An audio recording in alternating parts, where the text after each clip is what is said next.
Isang pagpalang araw mga commuters, kung isa ka rin sa katulad ko na nagko-commute sa araw-araw dito sa MRT, siguro nga nararanasan mo rin ng aking nararanasan pag rush hour dahil nga nagbabalyahan dito, nag-uunahan sa pagpasok ng MRT.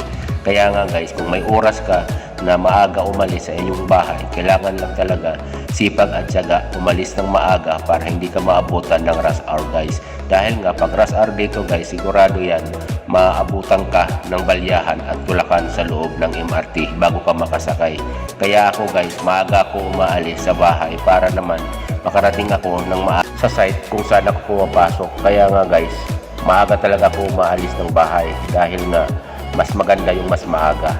At ito na nga guys, nakarating na tayo dito sa loob ng elevator at ito na nga, paakyat na tayo guys. Napakataas pa ng ating aakyatin. At yun na nga guys, hanggang dito na lang ating video. Salamat. Oh my God!